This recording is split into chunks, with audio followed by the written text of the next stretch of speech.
Gosh, what a Yahweh, what a Yahweh, Hashem, Yahweh Shai, Shalaki Yahweh, for my sins as I cried, Baba Kashai Yahweh, oh, for your mercy all the time.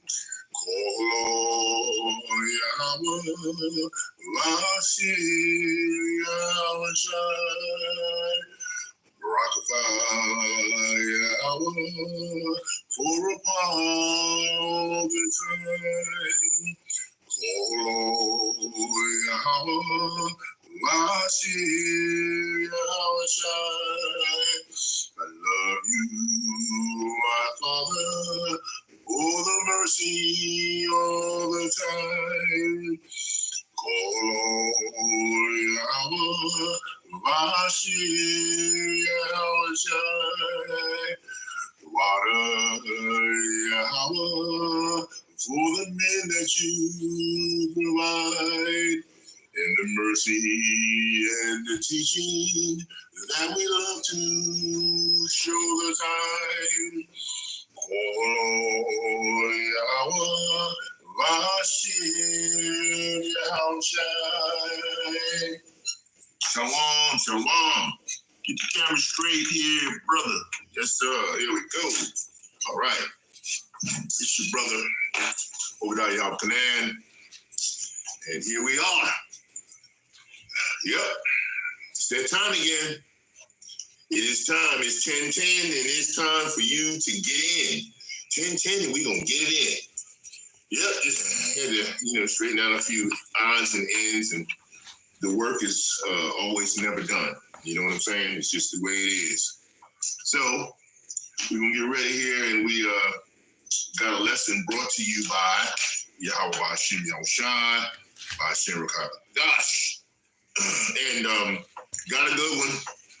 Once again, once the Most High taps on me, taps on my head, taps on my forehead here and tells me, get your butt up and get it out.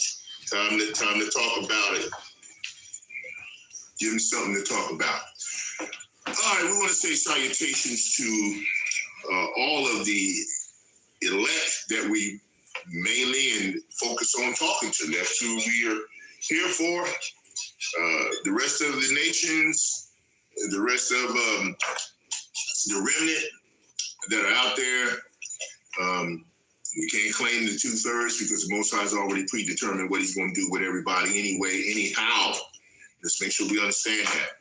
So we definitely want to get our salutations out to the scattered, hopefully elect, and get our salutations out to all of the Akwim and Akwa that are out there, being diligent as possible. And I see my brothers, how it's always kicking it live, bringing it out, even all the way up to the bitter ends.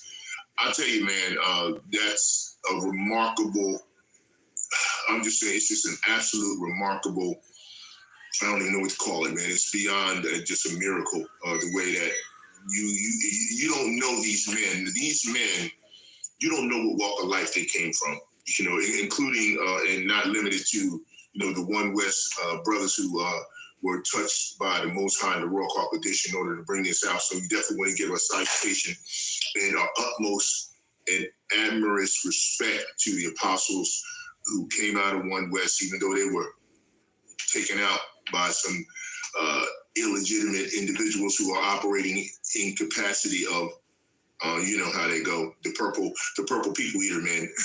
But anyway, we want to definitely give our most respectful admiration to the Apostle Great Millstone who came out, and what they've done is they brought out what they were supposed to. They brought the accuracy. This is important. This is one of the things that we struggle with in this truth of ours immensely in terms of the elect, and even maybe the hopeful elect, if I could be so kind as to say.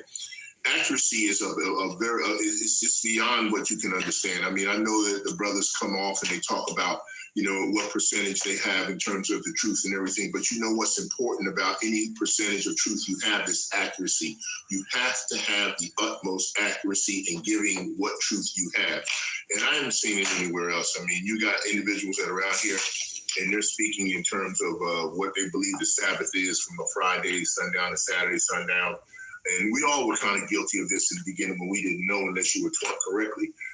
But in conjunction with saying that, and I don't want to digress, there's just some things that are foundational mainstays that have to be accurate in terms of can't be getting the Sabbath situation wrong. And first and foremost, you cannot be getting wrong the sacred name of the Most High. I mean, that's something that is just unprecedented in terms of what's supposed to be brought out. Okay, so make sure we completely understand that.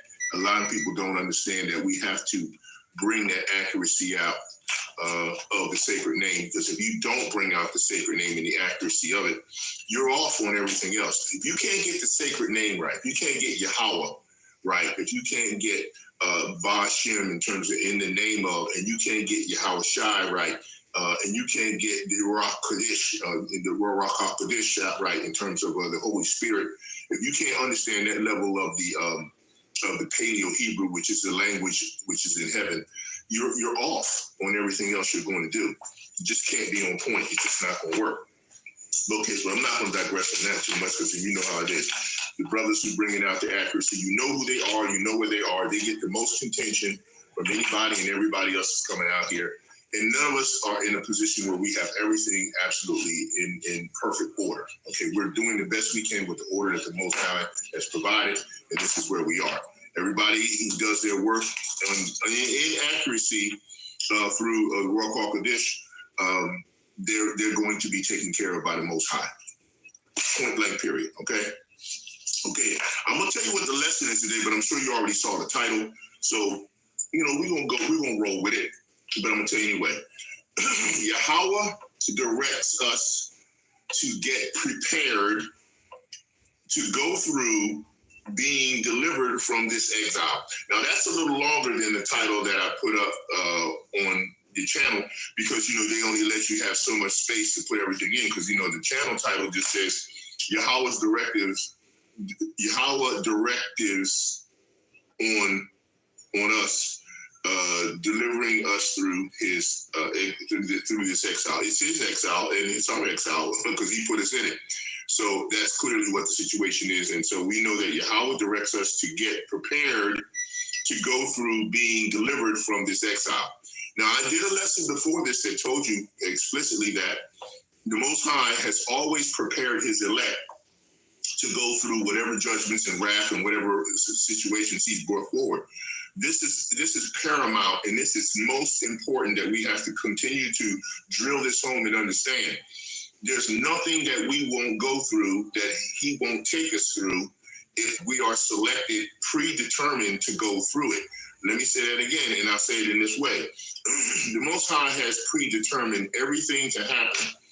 As I had said earlier, that he already determined the end from the beginning and the beginning from the end, and he didn't leave anything out. So because he didn't leave anything out, that lets you know completely that everything has been included. And that, when I say included, that means he's already determined who are going to be the elect, who are going to be the 2/3, who are going to be the very elect. We got the end of the book. You cannot dispute that. We have the end of the book. We got Revelation. He told you what's going to happen at the end of the book. So therefore, if he told you what's happening at the end of the book, beginning from the end, he didn't leave anything out in between. Nothing in between has been left out. So let's not get spiritually retarded and think that there's something that has been left out, because the wacky tackies are all over the place, and they don't, it's just crazy. You can see what's going on all of your social media platforms, whether it's TikTok, Twitter, Facebook, YouTube, and all the rest of the derivatives thereof. Everybody's coming out with all kinds of different renditions of what they believe the truth is, what they believe is going to happen, how the end is going to come to pass. But the Most High already told us what the end is. It's in Revelation. We know that. If he's given us anything more than that, you don't have it. And if you can prove it, show it. But you don't have it. So we know that the end of the book has been determined. So we're going to come out of exile, and we're going to discuss this today. And we're going to break down several scriptures I caution you and tell you right now, before we get into this, this is not going to be a quick lesson. It's going to take some time. If you do not wish to learn anything, if you do not wish to understand what your directives should be, because see, it's time to start telling the sheep what they're supposed to start to do when it comes to this exile that we're going to come out of. Where he's going to take us through it. Even in Jacob's trouble, when he talks about we're going to go through Jacob's trouble, but you will be delivered out of it. Okay, so when you say that, what he's telling you is you're still going to go through something. If we're going to be saved out of it, you have to be in it to be saved out of it. I mean, come on, it's real simple. All right, we're going to go through Jacob's trouble, but we will be saved out of it. We will be delivered out of it. We will be brought out of it. So therefore, you have to go in order to get out of it. So that means there's going to be stages, as I said before, where we're going to have to go through various different levels of the tribulation that are going to be put upon the world. Now, we know that there will be some that have been already predetermined to do a certain thing. I was listening to Elder Yahawah when he talked about, there will be martyrs and there'll be individuals that will carry the faith forward and make it stronger and more important in terms of keeping the faith, in terms of going through what we have to. He's letting you know that we are still going to have to go through it. The Hebrew children, the three, they still went in the fire, okay? Yes, nothing happened to them, but they still got put in the fire. In other words, they still had to go through that episode, okay? Yes, the men who put them in the fire, they perished. They were destroyed because it was so hot, but nothing happened to them, not even to the clothing or anything. You know this. If you studied enough, you had to do this. We're going to go through a lot of stuff, but you need to take notes. Take some notes now. This is note-taking time as well.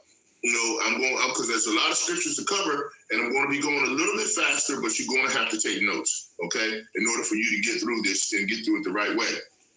Okay, one of my lead scriptures that I want to start off with is in Ezekiel chapter 12, and I can go from, I'm going to read that whole chapter because it's only up to 28, because I need to really emphasize some of what's going on here, because the Most High sent us into exile. He's going to take us out of exile. And this is what we have to understand. Because, I didn't know what exile is. This is where we are. Everywhere we're scattered around the entire earthly plane, this entire planet that we're on we're in exile wherever we are.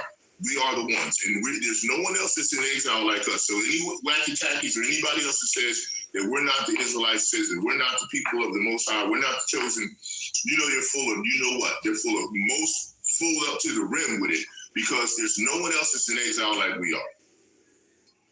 Nobody. Okay? So let's make sure we understand that. And that's important. There's just a few more things before I get into my scriptures here, because this is very important to understand. Right now, there's so much going on in terms of the ramping up of the demons that are starting. You have to understand, if you're not in this truth at the level of knowledge, spiritual maturity is what I'm talking about. If you're not of the level of spiritual maturity, then what I'm going to say to you right now is not going to resonate with you very well, because you're going to buck up against it. You're going to see that there's a problem with it, but you're going to have to understand this is the nature of where we are, and it has to go this way. Starting off by saying this, YAHAWAH'S, Yahweh's not going to send Yahawashi back here until things are beyond what we can even stand. Now, I say that, but I'm not going to say that we can't go through it. There's a lot of stuff that you can't stand, but you still got to go through it. And you know this is to be true in your lifetime, in your lifestyle. So that's not anything that I'm saying that's out of line. But what I'm saying to you, it's going to be so bad here, the demons aren't going to want to be here. I'm going to say it again. It's going to get so bad and so wicked that even the wicked demons that are perpetrating the things that the Most High programmed them to do, they're not even going to want to be here no more. And that's at the level that Yahawashi could possibly be returning at that time.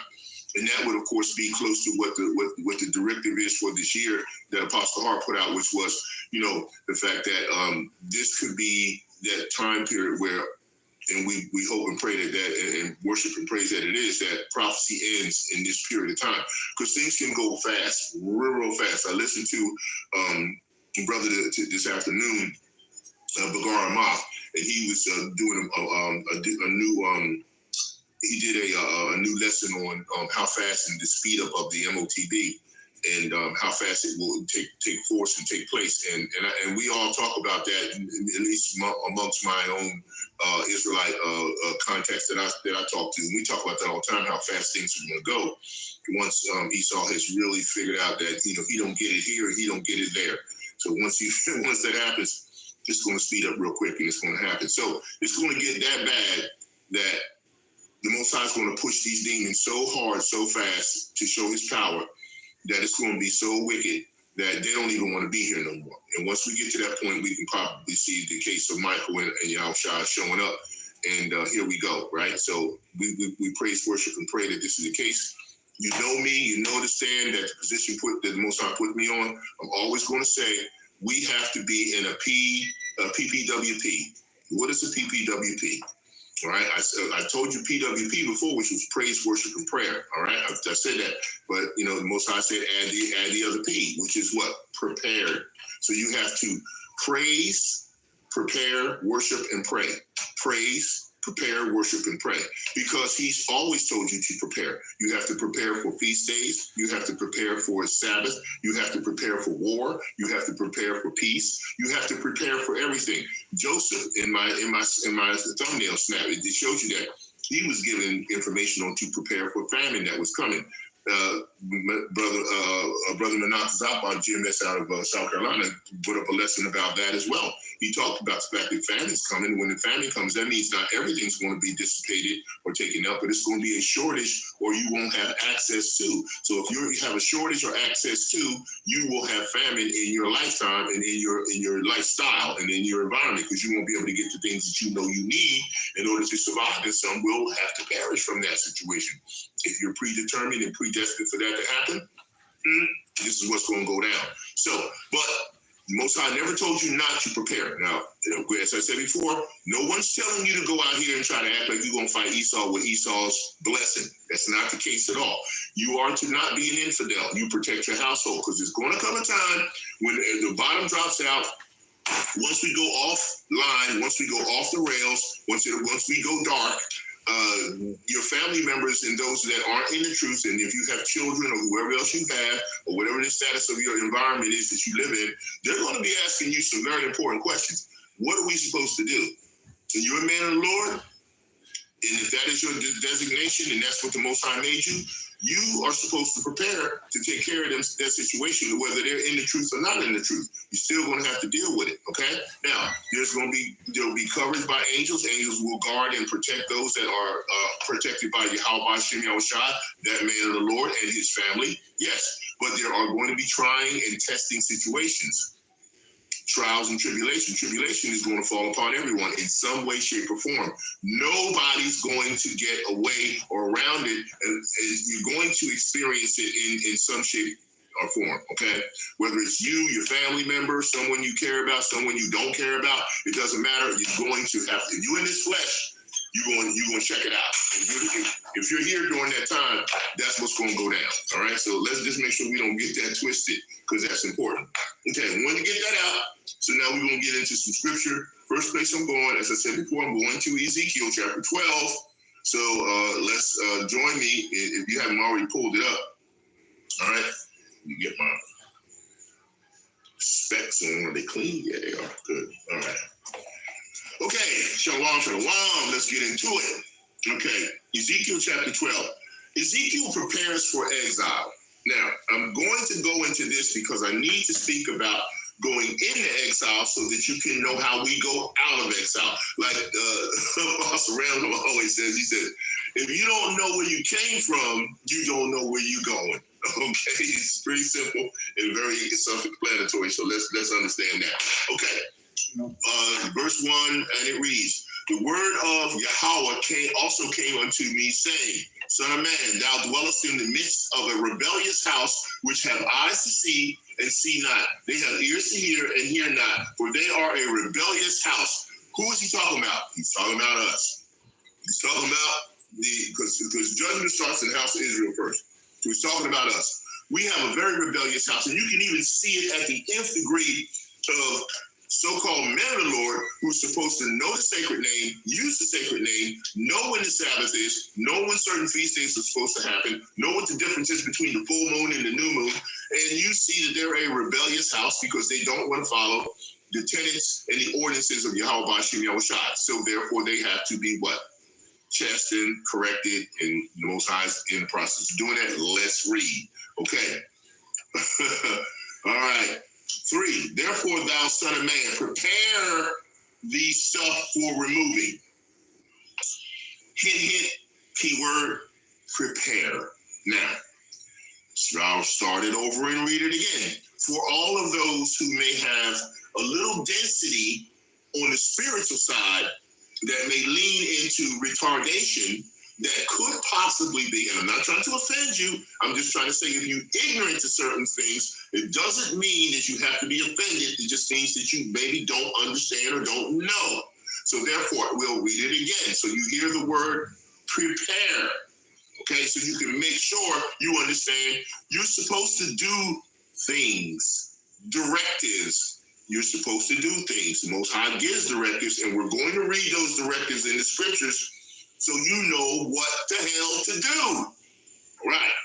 Therefore, thou son of man, prepare thee stuff for removing, and remove by day in their sight, and thou shalt remove from thy place to another place in their sight.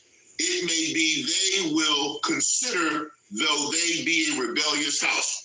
You know, there's 2 types of situations here we need to understand in that statement, okay? 1, in their sight. In the sight of who? In the sight of Esau? No. Most High does covert activity. He wants you to be covert in your application of removing, your preparedness. You don't show Esau your moves in terms of what you're going to do and how you're going to prepare to go through the tribulation. He's talking about your sheep, your brethren, your sisterin, the Aquav, the Akyam. He's talking to you in their sight. Just like when you're out in highways and byways, you're in their sight. You're showing them and teaching them in their sight. So when you remove, you have to show them how to remove so they can see it. That's called removing in their sight.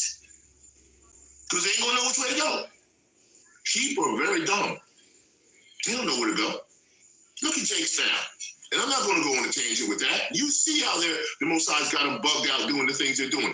They're already predetermined to bug out and do that. But amongst that herd, those massive herds of sheep, there is elect that will get the clues and follow suit. See, this is a whole thing about can you receive and understand the clues? The Most High is programmed to do all the things he's done to everyone he's done it and to everything going. But trust me, there are clues that you got to pick up on. And when you pick up on these clues, you can move forward in that capacity. Okay? All right. Therefore, son of man, prepare thee stuff for removing, and remove by day in their sight, and thou shalt remove from thy place to another place in their sight. It may be they will consider, see, they'll understand what's going on, though they be a rebellious house. Then shalt thou bring forth thy stuff by day in their sight as stuff for removing, and thou shalt go forth even in their sight as they that go forth into captivity. Okay? See? Then shalt thou bring forth, like I said, bring forth thy stuff by day in their sight as stuff for removing, and thou shalt go forth even in their sight as they that go forth in captivity. So you gotta do it the way the Most High says do it. And this is directives from him on how he wants you to move. You need to know that. Dig thou through the wall in their sight and carry out thereby. In their sight shalt thou bear it upon thy shoulders and carry it forth in the twilight. Thou shalt cover thy face that thou see not the ground, for I have set thee for a sign unto the house of Israel.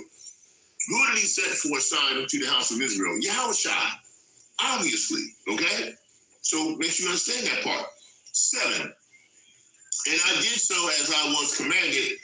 I brought forth my stuff by day, as stuff for captivity. And in even I dig through the wall and mine hand, semicolon, I brought it forth in the twilight, and I bear it upon my shoulder in their sight. And in the morning came the word of Yahawah unto me, saying, Son of man, hath not the house of Israel, the rebellious house, said unto thee, What doest thou? Say unto them, Thus saith the Lord power, this burden concerneth the prince in Jerusalem and all the house of Israel that are among them. So we're talking about everyone. Now here's the thing, when I see that, I look upon and I listen and I read and I study hard and I take a lot of notes in order to do a lesson. Now everything I study and do and get into these notes, it don't all come out in the lesson at one time. I get out what the Spirit tells me to get out when I'm under this particular presentation, and I have to do it. But I see a lot of stuff that, like it says here, and he seeth not the ground with his eyes, cover his face. A lot of things that you see happening right now, or with some of these other organizations, is very problematic in terms of, if you're out here and you are monetizing your ministry to the nth degree by selling oils and smell goods and different kinds of products that you have to try to candor and ponder to your flesh, and if you're talking about trying to get involved with various networks of other organizations to go and do debates and stuff in reference to this truth of ours, in claiming the position of defending the faith, then you're creating a problematic situation, because that's not part of the ministry. That's not part of the end time ministry in terms of us going through tribulation and how we have to go through that time. Because once everything is shut down in a capacity where you don't have the FRNs, the fiat currencies to your avail, and you no longer have that freedom and flexibility, but you're setting up all types of established communication processes where what you're trying to do is present a higher level of media communication to what you think is the way to reach your people or to reach the elect. And you're doing it and you're building it from a monetary position, you're going to get a rude awakening, because once everything shuts down and no longer the resource that you use in order to build those types of platforms that you don't need, you just need to do the work and not try to monetize things, you're going to have a problem, because you're not preparing the sheep at the level. If you were actually preparing the sheep with directives on what to do when the bottom drops out of everything, instead of having what I would consider to be questionable debates about who knows what and how much knowledge they have about the scriptures as opposed to your scholarship, if you're doing this, you're on the wrong track, because that's not going to matter if you're not teaching the sheep in a way that they know how to operate when everything goes dark. If you're building a monetary platform and you don't find a way to be able to communicate with the men of the Lord who's supposed to be in this work of yours that are out in the field, then and they don't have a directive, what are you going to do? What the hell are you going to do? Who thinks about saying to themselves, what source of communication and what source of the way that things will continue to be able to progressively move forward in prophecy can be expounded on? What am I saying to you? All right, Esau Edom, he's going to continue to run his military and he's going to have communication, but he's going to cut communication off of the regular platforms from a lower level. In other words, everything that's landline, a landline derivative of what you're going to use in terms of like your cell phone or whatever, that's going to be gone. You won't have that anymore. That's not going to be something that you're going to be able to communicate with each other with or about. So you won't be able to give directives. And if you haven't prepared directives already to tell someone where to go, how to get there, where to meet me, what time frame you're going to do it, then you're already putting yourself in a very precarious situation. Okay, so what will the Most High allow Esau to continue to operate and perpetuate while the bottom drops out, or once the bottom drops out? Well, Esau's going to have to still be able to fly his devices that he thinks can be all powerful and will help him to try to go up against YAHAWAH'S in heaven, right? In the lower level heaven, in the Leo orbit, okay, the lower Earth orbit. So if he tries to go to that realm and he's going to try to fight against YAHAWAH'S, think about it. He's got to have a form of communication to communicate with his devices that he's using and flying and moving around on the Earth. There's only other method is satellite. Okay, so is anybody telling you about a method of communication that will involve satellite communication? Is anyone telling you that? Is anyone talking about that method of communication that you could possibly test in? Because you know Esau's going to keep that method of communication going. Well, the Most High was in order to show his power when he fights against Esau in that lower orbit heaven, in that lower Earth orbit heaven, right?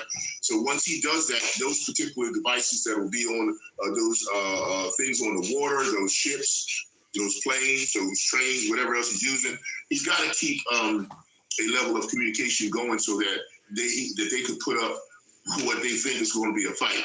Clearly, we know it's not a real good fight. It's not going to work. But the bottom line is, that's one of the methods of communication that will still be open to communicate covertly with us as well amongst each other. So we need to look into these kinds of things as far as directives. The Most High tells you this stuff. He's done this kind of stuff with his own people in the past as well as in the present. So you need to take this into consideration. And if you're not, then you're missing the boat on that. So if you're using your monetary blessing from the Most High, if I could be so kind as to say it that way, and you're just talking about getting into debates, and you're talking about getting into information that is not giving directives on what to do when everything goes dark, you need to do that. You need to get into that understanding, and that should be in your mind, and that's why the Most High put it in my spirit to tell you about it. And we're going to go into more about it, but let's continue with the scriptures. Okay, because see, I get off on a tangent and I start talking, right? So forgive me. Mm-hmm. Okay, all right, I did that when it was 12:13. My net also will I spread upon him, and he shall be taken in my snare, and I will bring him to Babylon, the land of the Chaldeans, yet shall he not see it. Yet shall he not see it, though he shall die there. See, this is very, very interesting because it's true that Jake don't see what's coming. And primarily, yes, the Most High directly has blinded him, and he's got scales on his eyes, and he's spiritually blocked because his destiny is to be possibly a 2/3. But some of the elect and very elect that are scattered, who are hearing messages of this nature, they're going to pick up on the clue, and they're going to do what they're supposed to do to operate in this truth, and they're going to do that. So that's important to understand. They will pick up. So that's why, when he says, and he's going to spread his net. He said, the net also will I spread upon him, and he shall be taken in my snare, and I will bring him to Babylon, to the land of the Chaldeans, yet shall he not see it, though he shall die there. And I will scatter toward every wind all that are about him to help him, and all his bands, and I will draw out the sword after him. See, the Most High is doing all this. So what we're trying to tell you is, you got to go through the tribulation, but do you want to go through real hard? Do you want to go through it in a way where it's going to be so tumultuous to you that you're going to have problems beyond what you can imagine could possibly happen, So it's very important to understand what level of the fire do you want to go through, because you're going to have to go through the fire. You're not going to escape going through some similar to the fire here, okay? All the prophets, all the apostles, everybody that's ever been, that's been here in the flesh and that's here in the flesh has got to go through the fire. What level? Whether you get, a little scorched or whether you get completely burned, you're going to go through the fire here. So let's make sure you get prepared to handle these kinds of things, okay? All right. And, okay, he says here, all right, and he says, and I will scatter towards every wind all that are about him to help him and all his bands, and I will draw out the sword after him. 15, and they shall know that I am Yahawah when I shall scatter them among the nations and disperse them in the countries. 16, but I will leave a few men of them from the sword. He said, what? I will leave a few men of them from the sword. okay, from the famine and from the pestilence, that they may declare all their abominations among the heathen, whether they come, and they shall know that I am Yahawah. I'm going to read that again, all right? Because that's very important. That's why I'm saying you don't know what position you already predetermined to go through. You may have to be like Shawama had said when I listened to Elias. You may have to be martyred. You may have to go to the concentration camp. They may come and collect your ass in a Walmart shopping cart and wheel you in there. Okay, you don't know. Look up. They got stuff out there on this situation. Okay, you ever take a look at those Walmart carts? Why is it that the wheels on the back lean backwards like that? Okay, because if you take two shopping carts, two big ass Walmart shopping carts, because they are big. You know, once you notice how big they are, of course they want them bigger so you can put more groceries in them. But think about it. If you take two of them, do this experiment. Go to Walmart, all right? They'll probably look at you kind of weird, but do it anyway. All right? Pull them back on the handle, put the handle down towards the ground, okay? And then take both of them and take the open portions of them and close them together, okay? Close those carts together, all right? And picture now, okay? That's like a cage, okay? That's like a freaking cage, all right? And then the wheels on the bottom that stick out, they'll allow that thing to be rolled in. So if they lock that sucker at the bottom and they lock it at the top and on the sides, they can cage the person inside of that. Roll your ass right into Walmart. Okay, don't digress, man. All right. I'm just saying, you don't know what level you're going to have to deal with tribulation and where you're going to have to go. Okay? Okay. He says, but I will leave a few men of them. He said, I will leave a few men of them from the sword, from the famine, and from the pestilence, that they may declare all their abominations among the heathen, whether they come, and they shall know that I am Yahawah. 17, moreover, the word of Yahawah came to me, saying, Son of man, eat thy bread with quicking, and drink thy water with trembling and with carefulness. Okay? See, you may have to flee to the wilderness for this. Because in-house, you may not be able to drink eat your bread with quaking and also drink your water with trembling and carefulness, because if you inside of a enclosed concentration camp, they're gonna feed you abominations. They're gonna give you all kinds of stuff, and you may not get what you think in terms of the bread you want. Okay, 19. And say unto the people of the land, thus saith Yahawah power, thus saith the Lord God of the inhabitants of Jerusalem and of the land of Israel. They shall eat their bread with carefulness and drink their water with astonishment, that her land may be desolate from all that is therein, because of the violence of all them that dwell therein. Because, you know, Esau going to be going off on you. And he ain't going to stop, because Most High programmed him to be the perfect wicked weapon. He's always used him, and he's going to use him this time, and he's going to use him at a very, very high demonistic level. So you better get ready. 21. All right? Read 20 again. And the cities that are inhabited shall be laid waste, and the land shall be desolate, and ye shall know that I am Yahawah. 21. And the word of Yahawah came unto me, saying, Son of man, what is that proverb that ye have in the land of Israel, saying, the days are prolonged, and every vision faileth?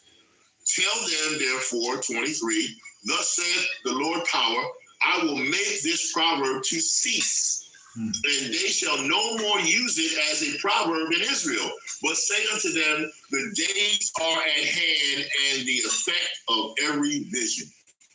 Just what you heard them tell you about the fact that this could be the end of prophecy coming at this point in time. I'll read that one again, all right, because I like that. And tell them, therefore, thus saith the Lord power, I will make this proverb to cease, okay, and they shall no more use it as a proverb in Israel, but say to them, the days are at hand, and the effect of every vision. The days are at hand, and the effect of every vision. That's akin to the prophetic prophecy coming to an end. All right. For there shall be no more any vain vision, nor flattering divination within the house of Israel. For I am Yahawah, I will speak, and the word that I shall speak shall come to pass. It shall be no more prolonged. For in your days, O rebellious house, will I say the word and will perform it, saith the Lord Yahweh. Again, the word of Yahweh came unto me, saying, Son of man, behold, they of the house of Israel say, the vision that he seeth for many days to come. See, that's why the scripture about the vision is set for a point in time, writing in a book, reference, but you know the scriptures, the brothers always use it, for many days to come. And he prophesieth of the times that are far off. 28, finishing it out on this one here. Therefore say unto them, thus saith Yahweh power, there shall none of my words be prolonged any more, but the word which I have spoken shall be done, saith Yahweh power, Lord God. All right. So we definitely wanted to get that out. And now we're going to pop into, I got a few precepts I pulled from my notes, and then I'm going to read some things, and then I'm going to pop into a few more precepts that I pulled that I think are very important. Like I said, it's going to take some time. So settle back and get ready. Get your water and get ready, because we're going to roll it. All right. Okay. All right, here we go. First Chronicles 9:1. Go there with me. Go to First Chronicles chapter 9, and I got verse 1 that I want to bring out first, right? So First Chronicles chapter 9 and verse 1. So all Israel were reckoned by genealogies, and behold, they were written in the book of the kings of Israel and Judah, who were carried away to Babylon for their transgression. All right? And I'm not going to go down the whole list here because I got other things to touch, but I'll just say on 2, just to give you 2. Verse 2, now the first inhabitants that dwelt in their possession in their cities were the Israelites, the priests, Levites, and the Nethinims. Okay, now, you notice what I read. I didn't talk about no other nations. All right, they didn't talk about Moab, the Amorites, the Ammon. They didn't talk about none of them. They didn't talk about Ishmael. It said what? Now the first inhabitants that dwelled in their possession in their cities were the Israelites, the priests, the Levites, and the Nethinim. Now you said, well, who the hell are the Nethinim? Okay, let me put the Nethinim in Second Chronicles talks about the Nethinim. These are the individuals where this is around the time when you get these people to slip in and act like they're part of us, but they can't declare their house from their fathers, okay? But Nethinim means given to service, okay? They got in, all right, through Joshua during the time when there was a breach in obedience and knowledge that the Most High presented them that they were supposed to operate under. And when they got in, they were first brought in as hewers of wood. They were bringing water in, helping in that manner, trying to be helpful in that capacity instead of being destroyed. And then they became hewers of wood for the altar, and then they worked their way in as scribes, and then eventually got themselves into the priesthood because they were working their way into that capacity. So that's what the Nethinims are, but they're not the Israelites that you know. Okay, so just wanted to make that clear, okay, through that genealogy. And as we go to Second Chronicles, and we want to go to 36:20, okay, and it reads, and them that had escaped from the sword carried he away to Babylon, where they were servants to him and his sons until the reign of the king of Persia, to fulfill the word of Yahawah by the mouth of Jeremiah, until the land had enjoyed her Sabbaths. For as long as she lay desolate, she kept Sabbath to the fruitful 80 years. Okay, so it was a period of time when there was a little calmness, but you still captivity, just like you have right now with Jake. Jake wants to in this world, in this wicked world system. He loves this system. Jake's been predetermined and pre-prepared to want to swim in this soup of wickedness. He loves it. I mean, think about it. Every time they're out on the highways and byways, who does Jake always come up and try to save? Who does he always come up and talk about, why can't the white man make it in? Why can't the white man be saved? Why can't Esau make it? Now, they never mention no one else. They don't mention the Moabites, the so-called Chinese. They don't mention the Amorites, the so-called Japanese. The so-called East Indians. There's nobody else. They always mention their slave master. Oh, master. Shuffle on down the buffalo with me and let's get into loving and hugging each other. They're always trying to do that. I mean, I miss my man I'm wanna buy when he's always doing that. Because this is what Jake is about, man. Jake is like this when it comes to Esau. When he gets Esau, he's like, I just love him. I just love him so much. Okay, I'm one by. I miss you doing that, okay? Because you be killing me when you do that, so it's all good. Anyway, oh man, Second Chronicles 2, chapter 2 Chronicles 3, 36, 20. That's what I read. Those who had escaped from the sword, he carried away to Babylon, and they were servants to him and to his sons until the rule of the kingdom of Persia. Okay, so, and I have to make sure I read that to you because it's important. And it says here, 21, to fulfill the word of the Lord of Yahweh by the mouth of Jeremiah until the land had enjoyed her Sabbath. For as long as she lay desolate, she kept Sabbaths to fulfill 70 years, right? So, and then of course it goes into Cyrus permits, the Israelites to go out and come out of captivity and then still in captivity, really, because you got to get permission from Cyrus, the Persian king, right? Think about it. Okay, next we're going to Psalms 137. I want to read a little something that I think is pertinent. That's what YAHAWAH'S gave me, so just bear with me and go to it. 137. And it reads, right? By the rivers of Babylon, there we sat down, yea, we wept. When we remembered Zion, we hanged our harps upon the willows in the midst thereof.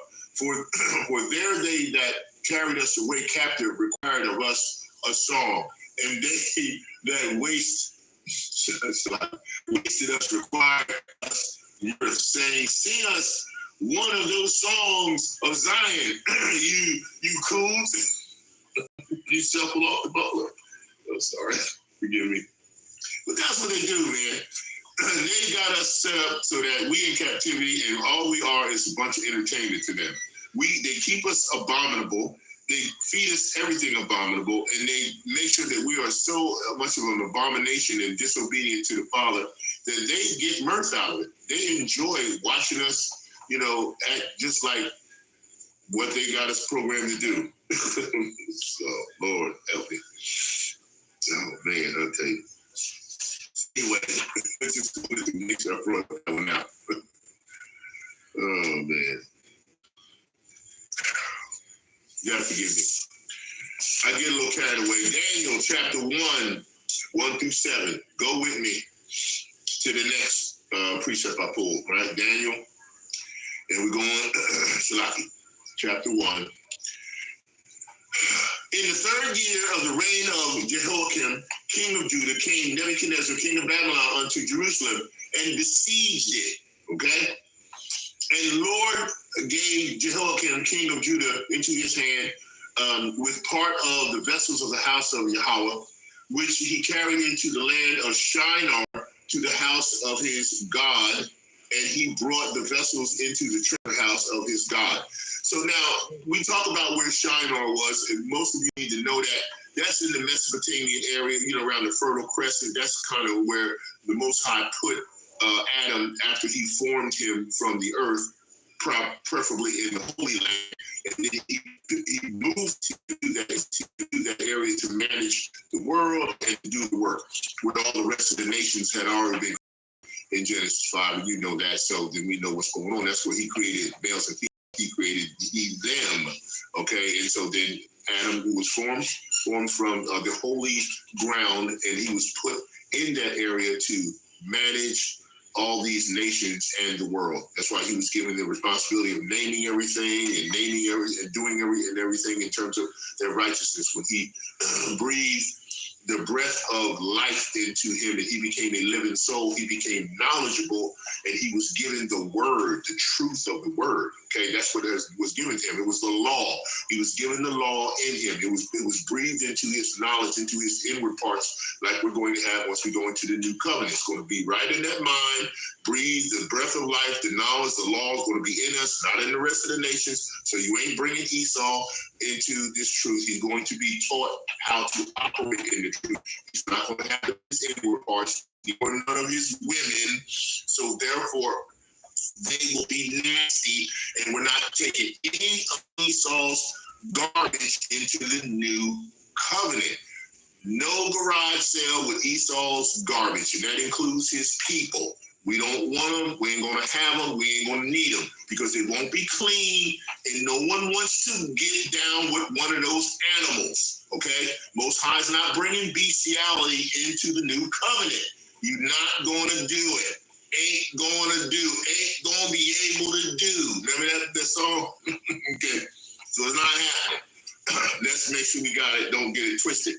Back to what I was saying.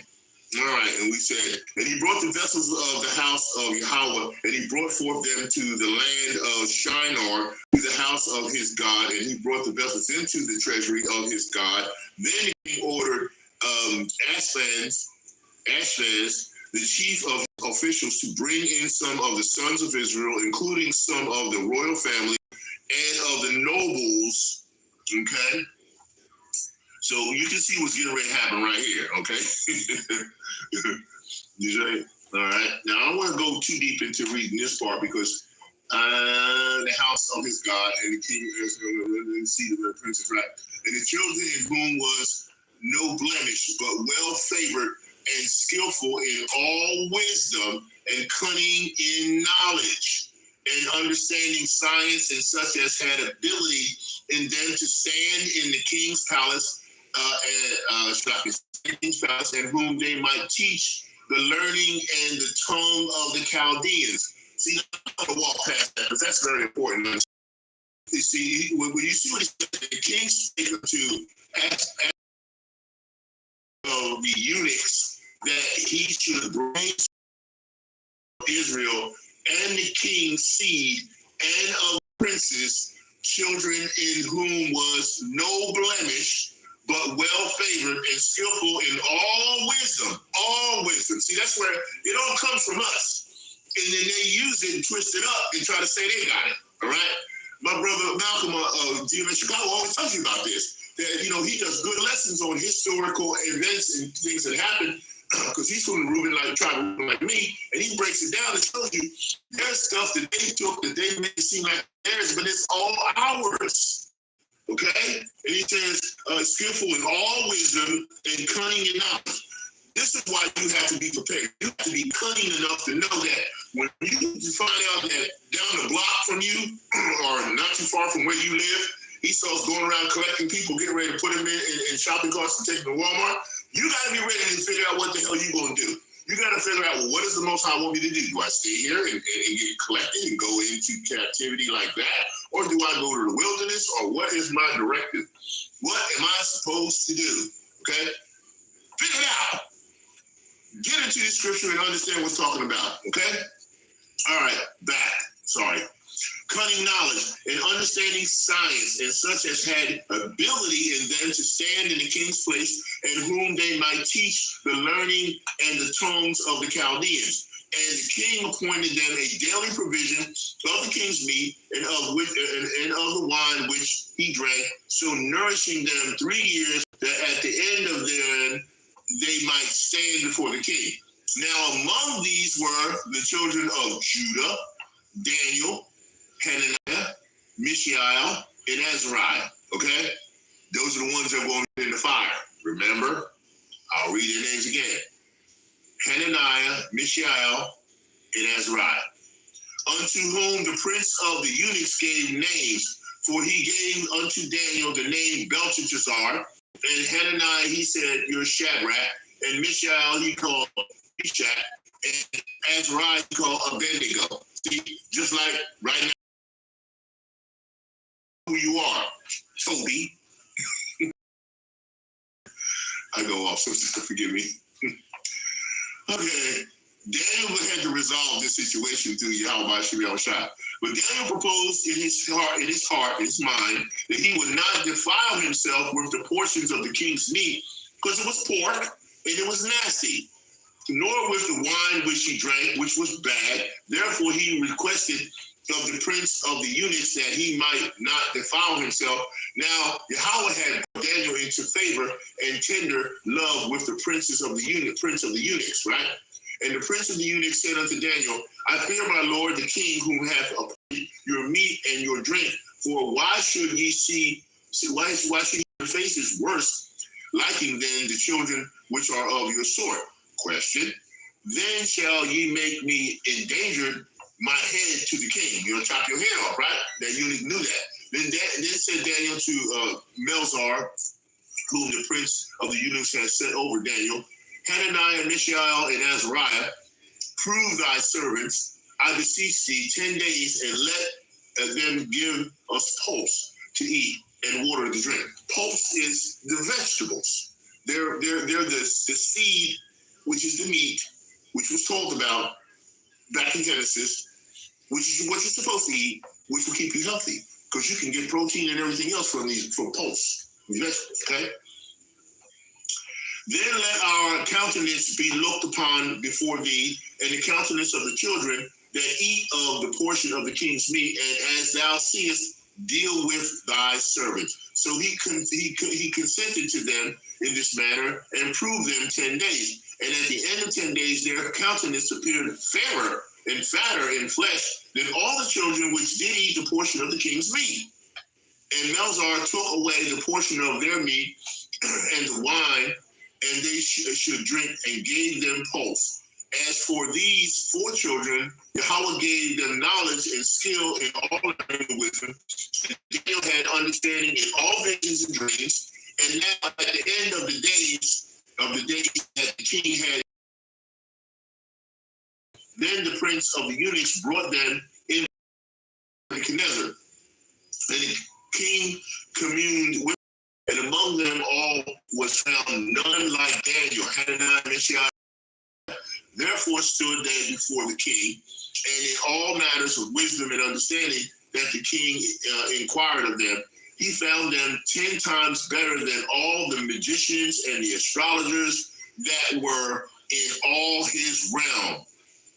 And Daniel continued even unto the first year of King Cyrus. Why do I read that? Because I'm trying to tell you the Most High prepared them to be able to do this. And what did they get prepared with? They were given pulse, and they ate the pulse, and it kept them healthy. What do we eat now? Abominations. It's all tainted here. The Most High allowed Esau the perfect wicked weapon to taint and toxify everything on this earthly plane. Everything. And especially the people, and especially the women. Our women and the women of other nations, everybody's toxified, and none of that's going into the new covenant. Just so you know. Okay. We're going to Jeremiah, so go with me to Jeremiah, and we're going to 29. This is one I definitely have on my list. I know I have it. Yeah, I sure do. But we're going to read it, right? 29 and 4 to 14, okay? So let's read it, and here we go. Thus saith Yahweh of hosts, the power of Israel, unto all that are carried away captives, whom I have caused to be carried away from Jerusalem into Babylon. Who did it? I'll read it again, just for those that might be just a little bit slow, you know, just the ones who are literary savants, you know, savantisness. You can't understand this. I'll read it for you again. For thus saith Yahweh of hosts, the power of Israel, unto all that are carried away captives, whom I have caused to be carried away from Jerusalem into Babylon. Build ye houses and dwell in them, and plant gardens and eat the fruit of them. Take ye wives and beget sons and daughters, and take wives of your sons, and give your daughters to husbands, that they may bear sons and daughters, that ye may be increased there, and not diminished. So they had to reproduce in captivity. But they tell you to go hook up with Nebuchadnezzar's people. It's not what he said. Now we know this happened, but that's not what he told you to do. Okay? So you may not be diminished. And seek the peace of the city whether I have caused you to be carried away captives, and pray unto Yahweh for it, for in the peace thereof ye shall have peace. 8, for thus saith Yahweh of hosts, the power of Israel, let not your prophets and your diviners that be in the midst of you deceive you, neither hearken to your dreams which ye cause to be dreamed. Why is he saying that? Because he's telling you, you're going to have some people who are among you who will claim to be prophets, who are going to freaking bug you out and deceive you. Okay? All right? For they prophesy falsely unto you in my name. I have not sent them, saith Yahweh. For thus saith Yahweh, that after 70 years be accomplished at Babylon, I will visit you and perform my good word toward you in causing you to return to this place. For I know the thoughts that I think towards you, saith Yahweh, thoughts of peace, not of evil, to give you an expected end. Then shall ye call upon me, and ye shall go and pray unto me, and I will hearken unto you. And ye shall seek me and find me when ye shall search for me with all your heart. It's all your mind. And I will be found of you, saith Yahweh, and I will turn away your captivity, and I will gather you from all the nations, and from all the places whither I have driven you, saith Yahweh, and I will bring you again into the place whence I caused you to be carried away captive. See, you're going to go back, all right? Because he has said, the Lord Yahweh hath raised us up prophets in Babylon. Do we not have prophets right now in this Babylon that we're in? Yes, we do. Do you pay attention to them? Hell no, you really don't. Because you gates are still being wicked, and you're still doing wicked stuff trying to save your slave master, because he's your prophet. Because it ain't the Most High's ones, because you won't listen. And you've been predetermined to do this. So we're not going to waste a lot of time bugged out over you, because we know the Most High set you up like that. Okay? We know he got you set in this state of mind. And we're not going to waste our time, too much time, trying to convince you to follow what we're saying, because you've been predetermined to do what you're doing. So, I ain't sure. I know y'all bugged the hell out. I know you're supposed to be. And it wouldn't be fulfilling prophecy if you weren't bugged out. So you got to fulfill your bugged outness. You got to fulfill it. As simple as that. All right, 16. Know that thus saith Yahweh, the king that sitteth upon the throne of David, and of all the people that dwelleth in the city, and of your brethren that are not gone forth with you into captivity. See, some people ain't going to get caught up in this, okay? Thus saith Yahweh of hosts, behold, I will send upon them the sword, and the famine, and the pestilence, and I will make them like vile figs that cannot be eaten. They are so evil. See, some of these are going to get it, some of these are not going to get it. But he's already telling you, he's predetermined who's going to get it. And I will persecute them with the sword, with the famine, and with the pestilence, and will deliver them to be removed to all kingdoms of the earth, to be a curse and an astonishment and a hissing and a reproach among all the nations, whether I have driven them, because they have not hearkened to my words, saith Yahweh, which I sent unto them by my servants, the prophets, rising up early and sending them, but ye would not hear, saith Yahweh. Hear ye therefore the word of Yahweh, all ye of the captivity whom I have sent from Jerusalem to Babylon.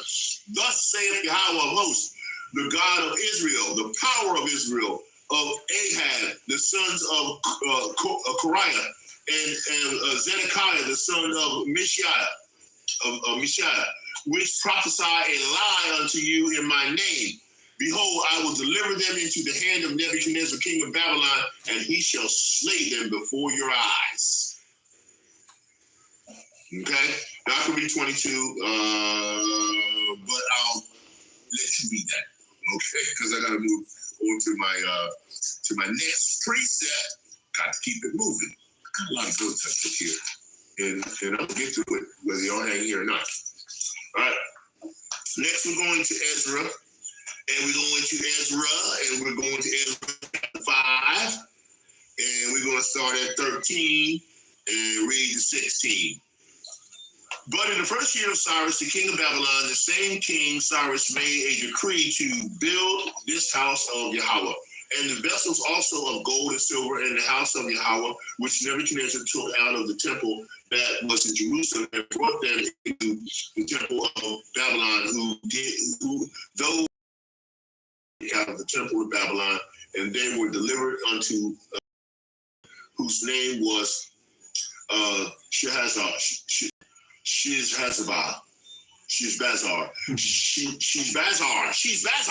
I got it. Whom he had made governor, and said unto him, take these vessels, go carry them into the temple that is in Jerusalem, and let the house of Yahweh be built in this place. Then came the same Sheshbazzar and laid the foundation of the house of Yahweh, which is in Jerusalem, and since that time, even until now, hath it been built, and yet it is not finished. Now, therefore, if it seems good to the king, let there be survey in king's treasure house, which is there at Babylon, be so that a decree was made of Cyrus the king, build this house of Yahweh at Jerusalem, and let the king send his pleasure to us concerning this matter. Now we know that in this particular sequence, Belteshazzar, who was the grandson of Nebuchadnezzar, that's when you had the meeting, tinkle Euphrates put on the wall, when the handwriting was on the wall before Darius and the king of the Medes and the Persians and Cyrus, they came in, and that night they took down Belteshazzar and they took him out. And then, of course, once they took over, they were he was already predetermined 200 some odd years before Cyrus was born, that he was going to do this for the Most High YAHAWAH'S. See, Most High predestinates everything. It's all under his control, completely. All right, don't get it twisted. All right, now I want to hit this one, Jeremiah chapter 20. Go there real quick. Just this one precept, Jeremiah 26. And you, Pasar, and all who live in your house will go into captivity, and you will either enter Babylon, and there you will die, and there you will be buried, and you and all your friends to whom you have falsely prophesied. So I wanted to hit you with that because we got a lot of these kinds of people like Fasfar that are out here and they're preaching false doctrines and they're claiming to be prophets, and they're not following the accuracy that was given from the beginning from One West, and they're not doing that. They're deviating and going all over the place, and they know that the apostles are bringing it out to them, but they don't care. They're disrespectful, and they're falling, and they're problematic, and they're falling even further down. Jeremiah chapter 24:1. After Nebuchadnezzar, king of Babylon, had carried away captives Jeconiah, the son of Jehoiakim, king of Judah, and the officials of Judah, with the craftsmen and smiths from Jerusalem, and had brought them to Babylon, the Lord showed me behold, 2 baskets of figs set before the temple of the Lord. Now, why are those 2 baskets of figs set for the temple of the Lord? We're talking about how the nation was split and how it's going to eventually be brought back together. So I just wanted to emphasize that, right? Jeremiah chapter 32:5. And he will take Zedekiah to Babylon, and he will be there until I visit him. That's what Yahweh is saying about what's going to happen to him being a rebellious king, declares Yahweh the Lord. And if you fight against the Chaldeans, you will not succeed. He already told him, you're not going to win that war. And he, of course, he didn't believe it. He was still rebellious. Just like you have a bunch of rebellious leaders at the time, and they're going to fall by the sword. They're not following the instructions of the destruction that's coming in order to be able to be saved out of this tribulation. And that's where it goes. In Kings, all right, 24:16. All the men of valor, 7,000, and the craftsmen and the smiths, 1,000, all strong and fit for war. And these the king of Babylon brought into exile to Babylon. So even if you think that you got the strength, if you think you got the juice to go up against the king of Babylon, just like you can't do that here, I told you, you're not going to fight against Esau and win with the blessing he has, which is the sword, because he has to finish out this prophecy for him to try to go against YAHAWAH'S at the end in the Leo orbit, in the lower Earth orbit, right? So you, as I told you before, he ain't gonna win. The books already showed us who's at the end and who wins, and that's the way we roll, and that's the way it's gonna be. But he's got to make a show of it, like he did with Pharaoh. You know, remember he took Pharaoh to the task, and then he hardened his heart and did everything he had to do. But in the end, what ended up happening? Pharaoh knew that the power of YAHAWAH was more powerful than anything he could possibly imagine, and there was nothing he could do about fighting against that. And then, of course, he perished. He went down, and he was supposed to go down, and but he was shown. So it's the same thing that you see right now. If you really think about it, Esau is deliberately being programmed to be delusional and think that he can fight against the Creator, which is impossible. You can't fight against the Creator. There's no possible way. So all these bugged out people who think the angels be falling and fighting against YAHAWAH and going off and trying to go after humans and all this stuff and women, you're out of your mind. You are right where he wants you at. You need to be bugged out in that sense. That's what you need to believe. All the way to the end so you can see how this turns out. Because nothing that the Most High has created is not under his control. If he didn't control everything, he wouldn't be all powerful. See how spiritually retarded some people are? Just stop for a minute and just think of that, okay? The Most High is omnipresent, omnipotent. He's all-powerful in every capacity. Everything he created, he can easily diminish it without even a thought. He can give it everything. You have no idea the sovereignty and the power that he has. But if you believe he's all-powerful and know he's all-powerful, then what in his creation can go against his power? See, that's why you know that they're spiritually retarded and blocked, period. Why would you want to be so stupid?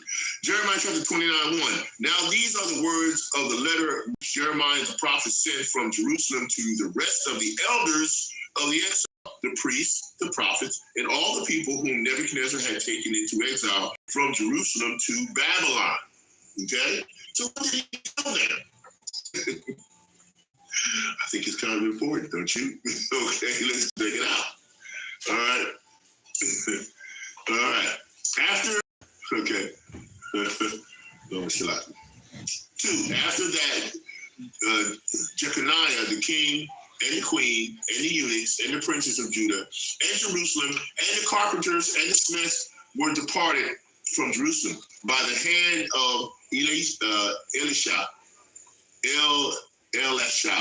the son of Shaphan, the Gemariah, and Gemariah, the son of Hilkiah, whom Zedekiah, king of Judah, sent into Babylon to Nebuchadnezzar, king of Babylon, saying, Thus saith Yahweh of hosts, the power of Israel, unto all that are carried away captives, whom I have cursed to be carried away from Jerusalem unto Babylon. Build ye houses and dwell in them, and plant gardens and eat the fruit of them. Take ye wives and begat sons and daughters, and take wives for your sons, and give your daughters to husbands, that they bear sons and daughters, that ye may be increased therein and not diminished. Now, the reason why I read that again was very simple. He's showing you what you have to go through and what you're going to go through again. So you have to take that into consideration and not get it twisted, okay? And this is what we're doing, and we got to stop doing that. But if you're programmed to happen, it's what's going to happen to you. Psalms chapter 137, and I need to get that one. And it reads, by the rivers of Babylon, there we sat down, yea, we wept when we remembered Zion. We hanged our harps upon those in the midst thereof, for there they that carried us away captive required of us a song, and they that wasted us required us of us mirth, saying, sing us one of the songs of Zion. And so we keep seeing this being the same situation that happens over and over again, okay? And it's repeated to you because we keep repeating the same things. We're doing the same things we did before in captivity, and we're doing the same things all over again. And we have to be free from these chains, right? And that's what the Most High is going to do, but you have to go through the tribulation in order to get free from these chains, all right? Jeremiah 40 and 4 was one of the precepts I was given. Okay. And now, behold, I loose thee this day from the chains which were upon thy hand. If it seem good unto thee to come with me into Babylon, come. I will look well unto thee, but if it seem ill unto thee to come with me into Babylon, forbear. Behold, all the land is before thee, whether it seemeth good and convenient for thee to go thither, go. So I wanted to show that as a precept that brings to mind that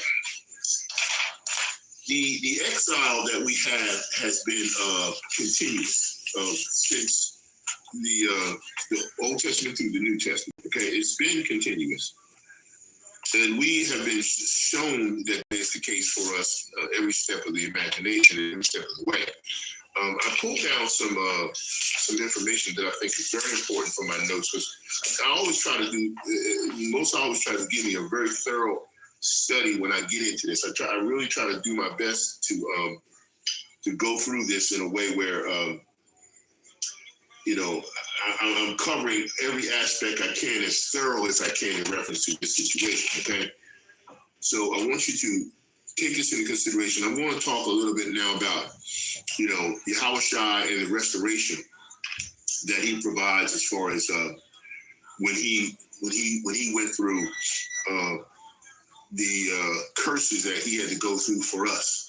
And when he went through these curses he went through for us, we got to recognize that is a form of looking to lift the exile off of us through the promises, okay? And that's things that I took down in my notes, and I'm going to read some of it for you. And I want you to take heed and take some notes about some of the stuff that I'm bringing forward to you, okay? All right, now it says, I'm reading here, it says, historically, all right? I'm speaking from that, right? Okay, Israel's still in captivity at the end of historical period covered in the Old Testament, even though some people had returned to the promised land in the book of Ezra and Nehemiah. They were exiles in the sense that they had yet to be reconciled to Yahweh. They were still living under political bondage to foreign powers and under spiritual bondage, as I always told you, spiritual blockage in their sin. The curses of the covenant still weighed on them. None of the promises about a restored kingdom had yet come to pass. So YAHAWAH'S moves history forward in a gigantic step through bringing exile to an end by inaugurating the everlasting kingdom of Yahweh. Okay, so we see the greatness of what YAHAWAH'S did when we understand the New Testament as an end of exile story, okay? Because that's what we have to look at it as, an end of exile story. The story about how Yahweh came and Yahweh brought Yahawashi in the flesh to end his people's misery and make good on all his kingdom promises. Okay, the situation at the beginning of the New Testament, many important events take place in the time between the testaments, roughly 400 BC to AD 30, okay? Political authority over the Promised Land changes hands several times, from the Persians to the Greeks under several species, and then from the Greeks to the Romans. Many social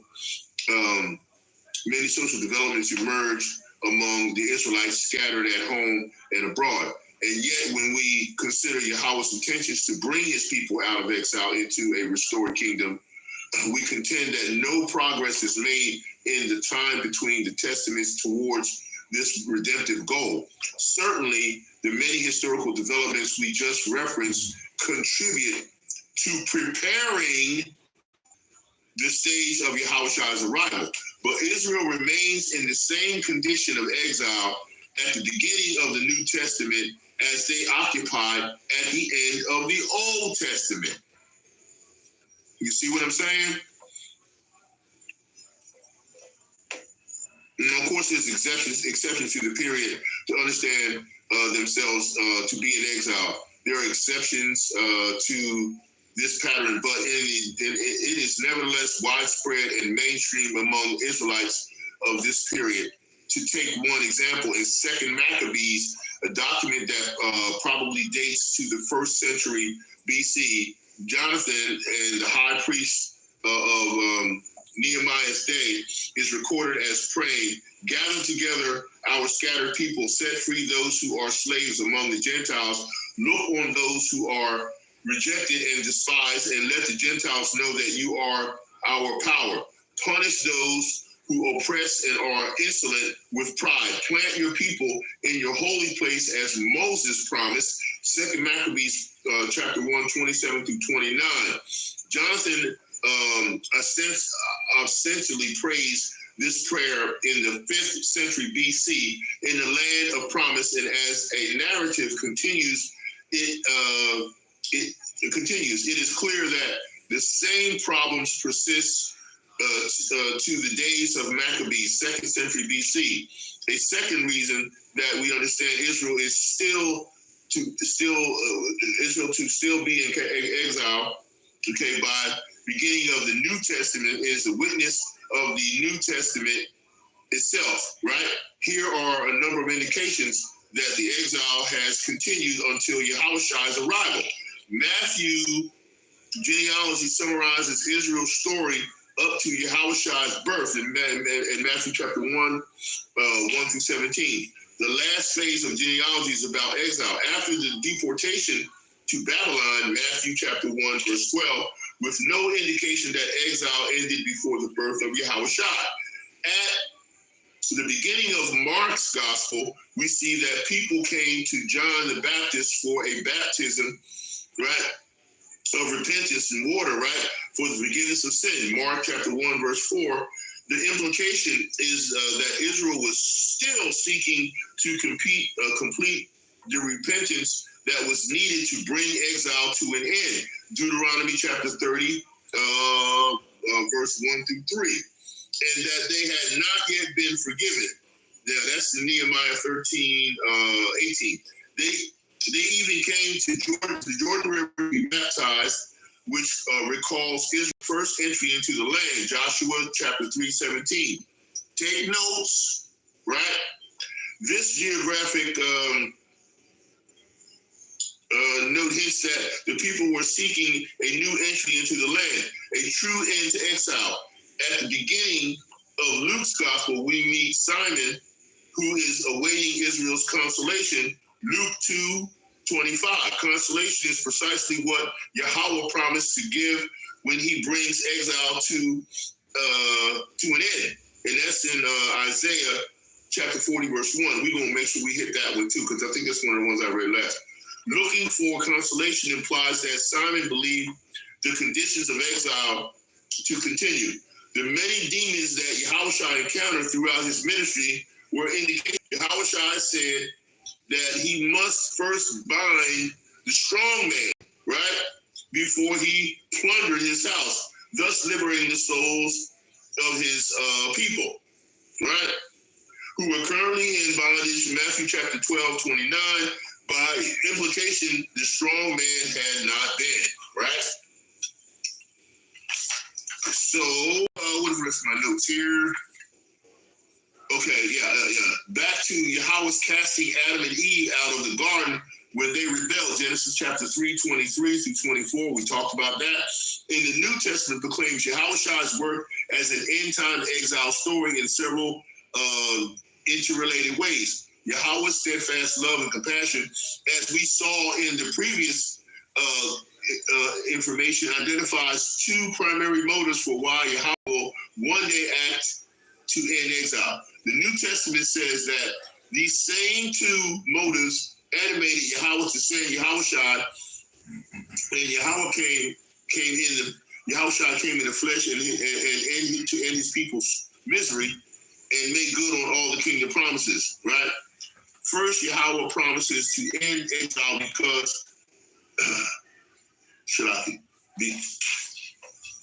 because his steadfast covenant of love, Hebrews, he said, Hesed, that's Greek. This word refers to his covenant fidelity. The Lord shall remember the covenants he made with Abraham and David, and he granted these promises with solemn oaths. Genesis chapter 22, verse 16. Write them down. Psalms 132, verse 11. Hebrews chapter 6, okay, 13-18, right? And if Yahweh never restored Israel from exile, he could be accused of faithfulness to his promise, which is impossible. A lack of Hesed, right? Hesed. But because he is, see, that's the name, Yahweh, he is, right? His people, he is great in, he said, Exodus 34:6. He will one day act on these ancient promises and bring his people out of exile. Lamentations 3:32, right? The end of Yahweh's wrath depends on his fidelity to what he promised the fathers. Micah chapter 7:18-20. Thus, when Yahushua is about to arrive, the New Testament refers to the Lord's steadfast covenant of love. He said again, right? Hesed. Zechariah John, the Baptist father, celebrated his birth with an extraordinary word of praise. See, praise. He says in Luke chapter 1:78 that the forerunner, i.e. John the Baptist, has been born, and the promised branch or sunrise, i.e. Mashiach, right, is about to appear because of the Lord's tender mercy. Greek, elos, E-L-E-O-S, elos, but tender mercy is probably not the best translation here, for this Greek word often translate, he said, in the Old Testament. Zechariah is referring to the Lord's covenant fidelity as he had translated. He said in the Old Testament, Zechariah refers to the Lord's covenant fidelity, and he just said the purpose of this deliverance is to show the covenant fidelity, i.e. promise to our fathers, and to remember his holy covenant, the oath that he swore to our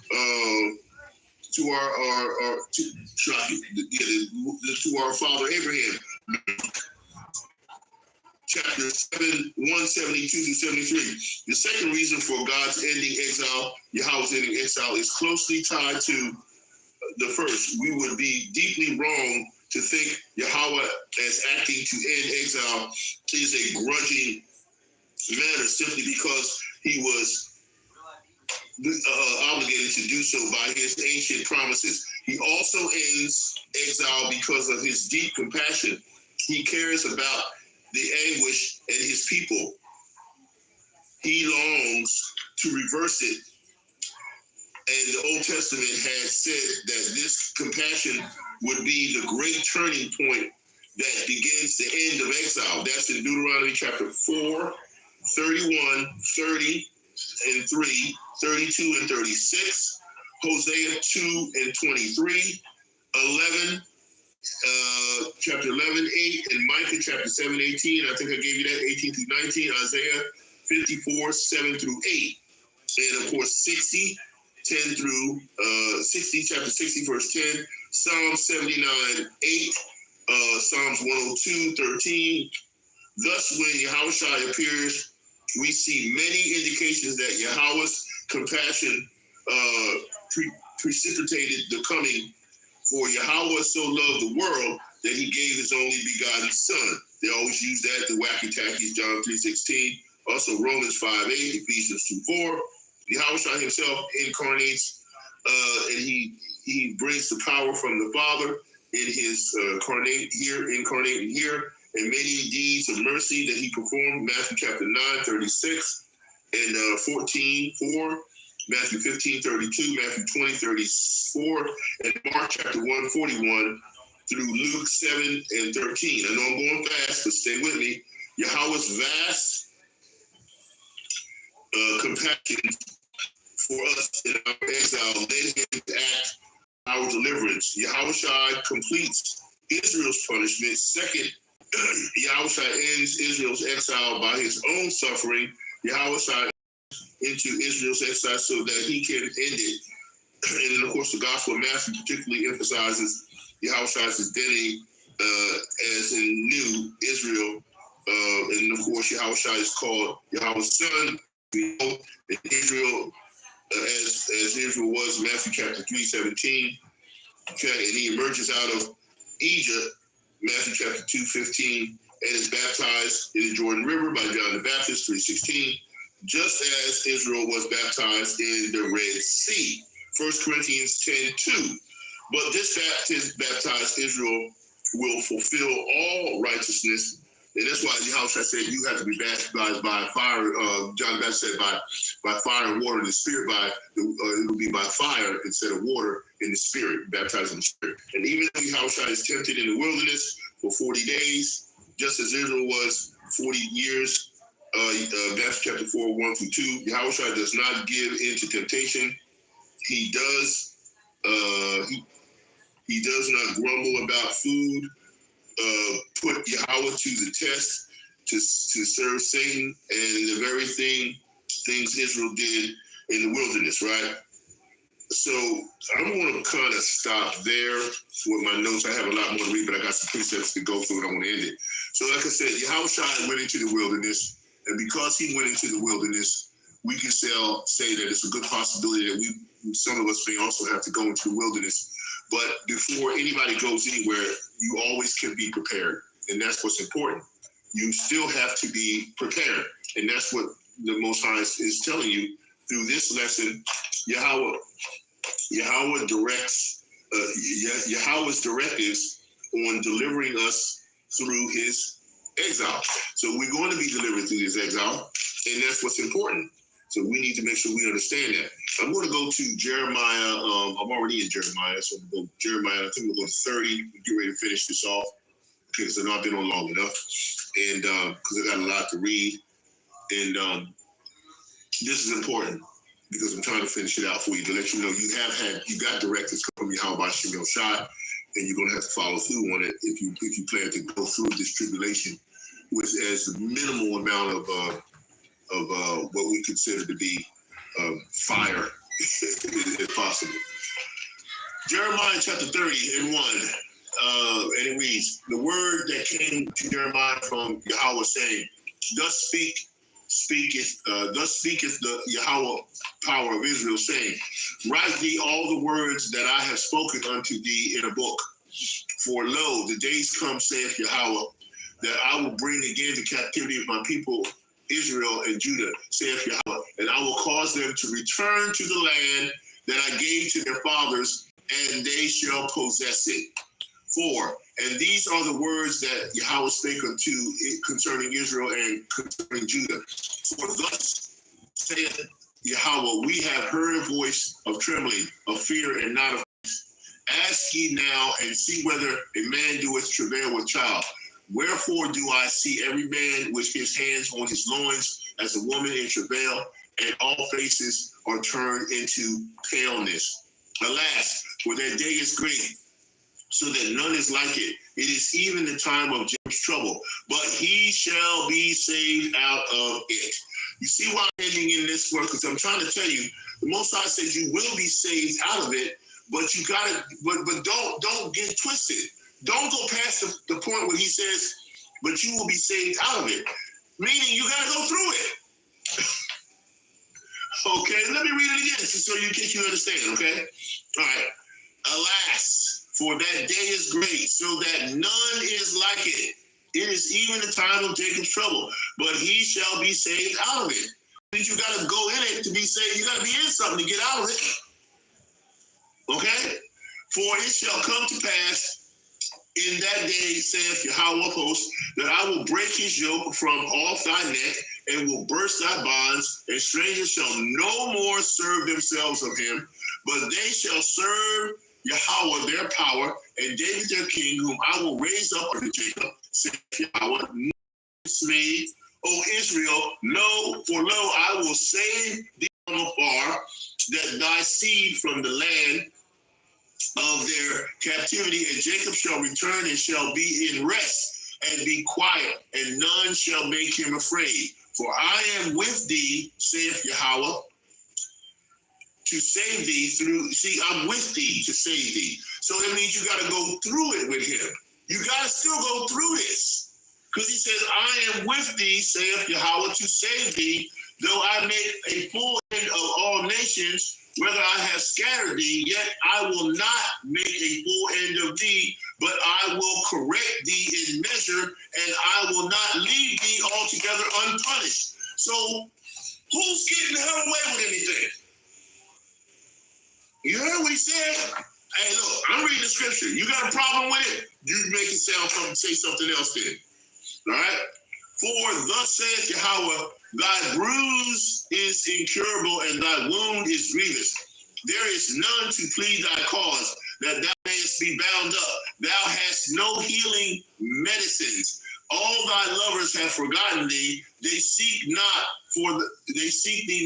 For I have wounded thee with the wound of an enemy, with a chastisement of a cruel one. For the multitude of thine iniquity, because thy sins were increased.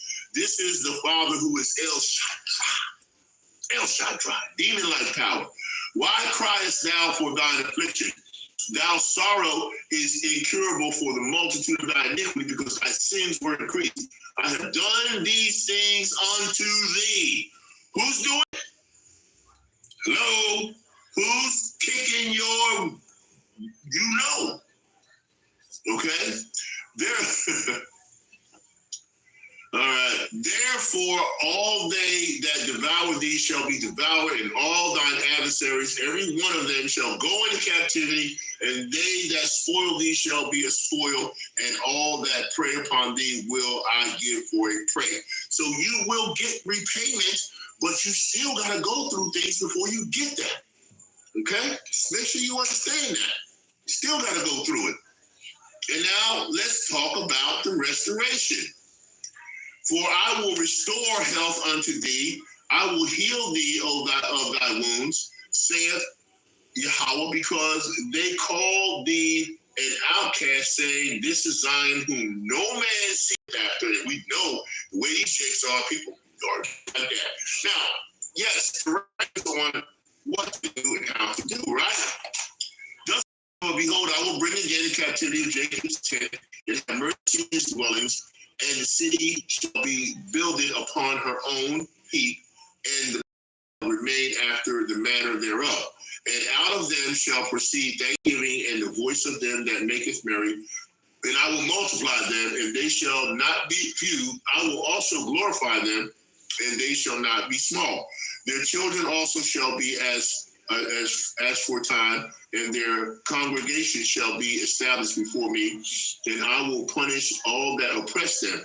And their nobles shall be of themselves, and their governor shall proceed from the midst of them, and I will cause him to draw near, and he shall approach unto me. For who is that engage his heart to approach unto me, saith Yahweh? And ye shall be my people, and I will be your power. Behold, the whirlwind of Yahweh, that's the chariot, goeth forth with fury, a continuing whirlwind, and it shall fall with pain upon the head of the wicked. See, you're gonna get some laser beams. You're gonna catch it. The of Yahweh shall be returned until he have done it, and until he have performed the intent of his heart. In the latter days ye shall consider it. So he's telling you this is when it's going to go down at this time, right? And that was Jeremiah chapter 30. Now I want to go to 31, because I'm going to be wrapping this up. 31.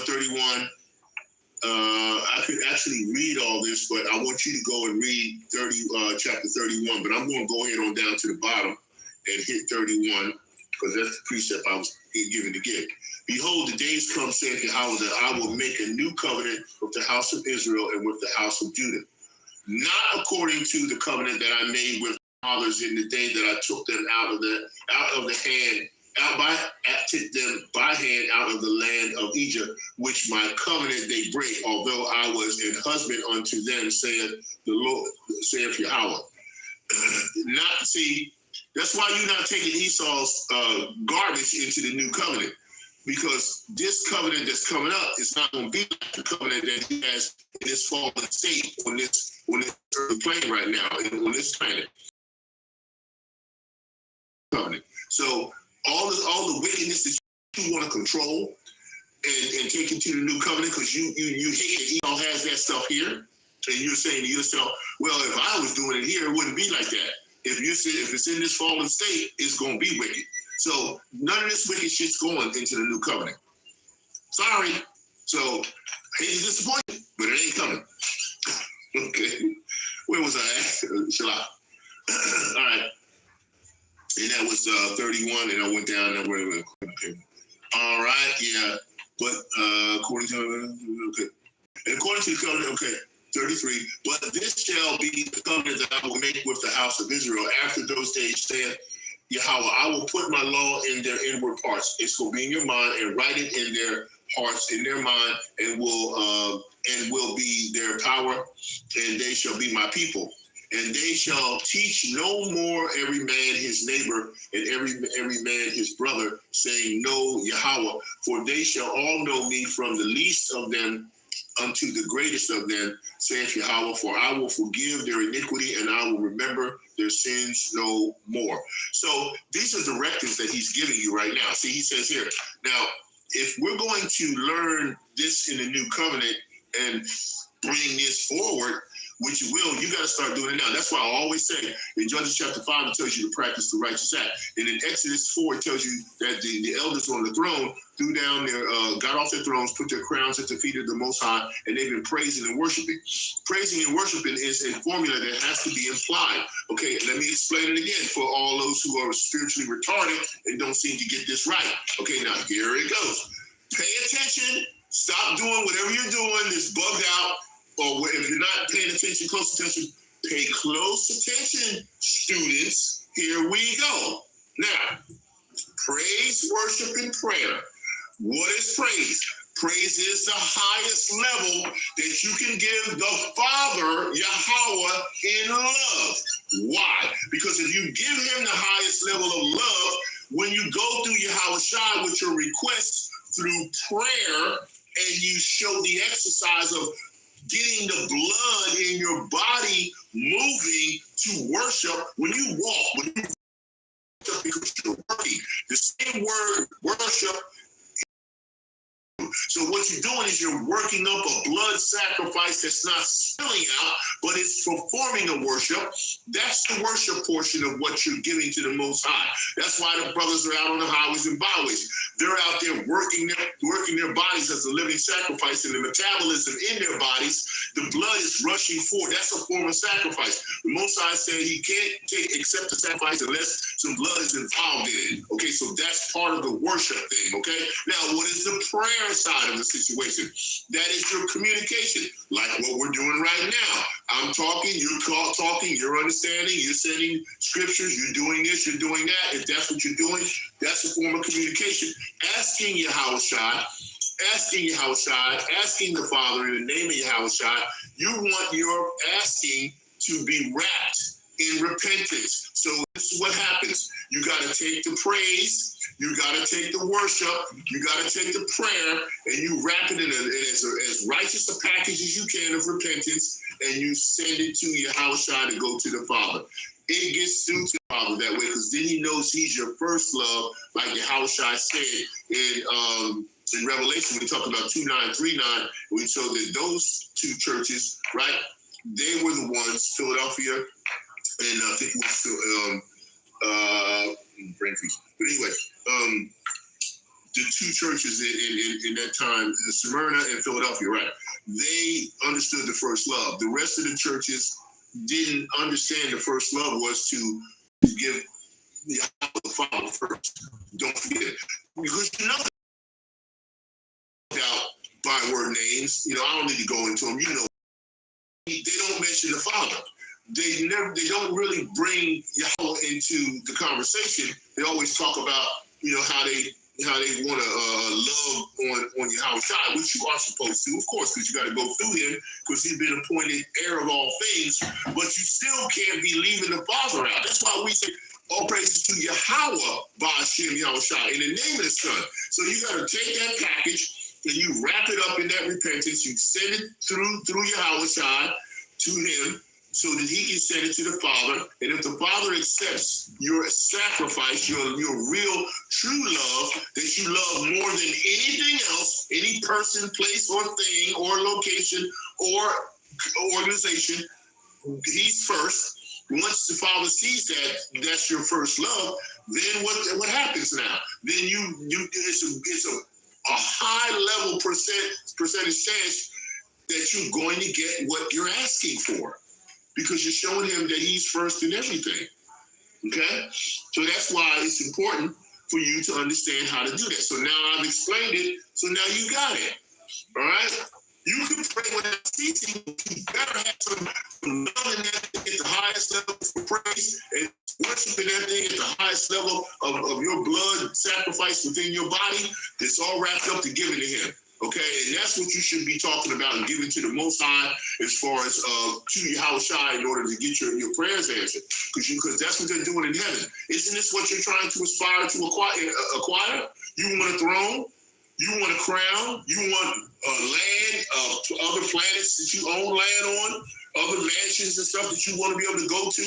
You want a fleet of chariots and all this and that. Well, why do you think you deserve that if you ain't willing to learn now? You have to learn it now and move forward with it into the new covenant. That's why the new covenant is not going to have stuff from the old covenant, because it doesn't match up with what goes forward. You see what I'm saying? All right.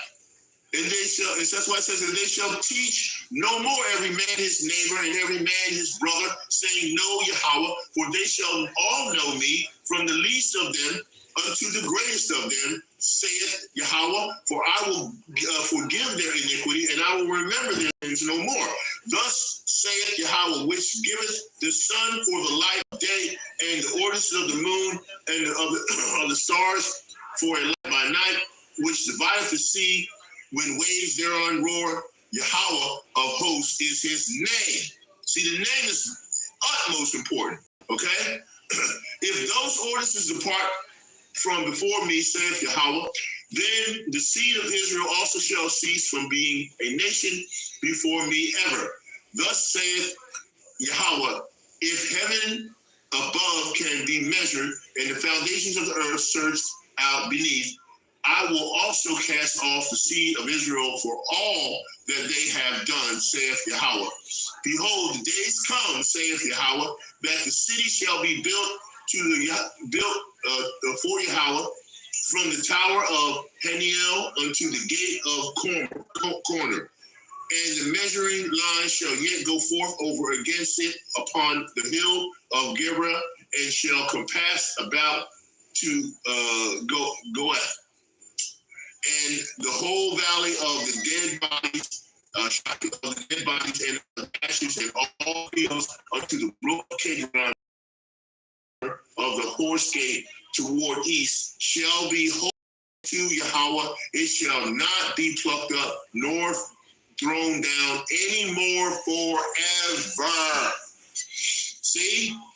So, in knowing all this, you got to pay attention and be under the directives that the Most High tells you to operate under. This is what's important. I'm going to chapter 32 in the same book of Jeremiah, and we're getting ready to finish it out. We got about 2 more precepts to go through, and then we're going to be out. Okay, so just bear with me, all right? A couple more, all right? If you can't bear, goodbye. 32, starting at 37. And he reads, behold, I will gather them out of all countries, whether I have driven them in mine anger and my fury and in great wrath, and I will bring them again unto this place, and I will cause them to dwell safely, and they shall be my people, and I will be their power. Give them one heart, one way, that they may fear me forever. Fear is love him, revere him forever, for the good of them and of their children after them. Okay, and I'm going to 40. And I will make an everlasting covenant with them, that I will not turn away from them to do them good, but I will put my fear in their hearts. That's his love.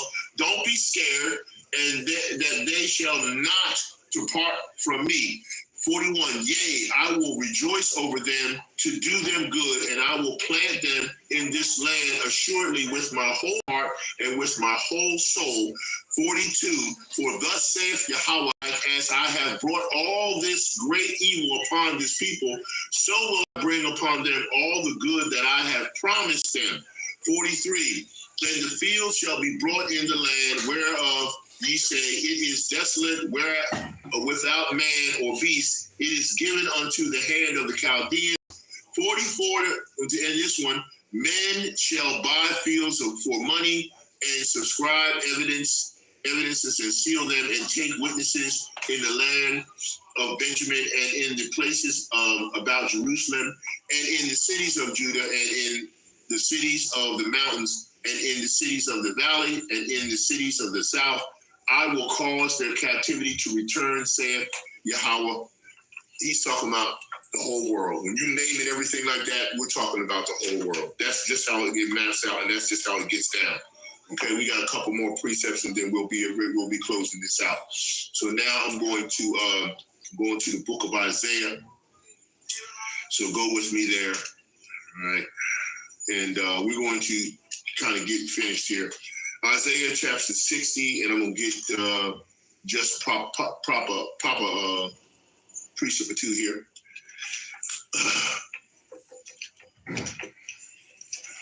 Starting at 1.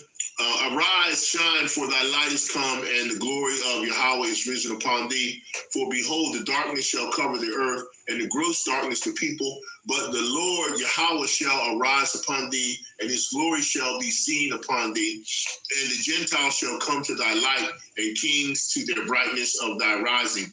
Lift up thine eyes round about, and see all they gather themselves together. They come to thee. Thy sons shall come from far, and thy daughters shall be nursed at thy side. Right? Then thou shalt see and flow together, and thine heart shall fear and be enlarged, because the abundance of the sea shall be converted to thee, and forces of the Gentiles shall come unto thee. All right, so we know that that's exactly what the Most High is talking about doing. We're going to pop straight over here to 61. We're getting ready to wrap it up. I know it's been a while. Y'all can make it. If y'all can hang this long, you're doing good. And they shall build the old waste the old waste, they shall rise up, the former desolations, and they shall repair the waste cities, the desolations of many generations. And strangers shall stand and feed your flocks, and the sons of the aliens shall be your plowmen and your vine dressers. But see, that's what I'm saying. Those people are not the people of ours who you would consider to be someone you want to intermingle with anymore. These people on the outside of the temple, they work for us.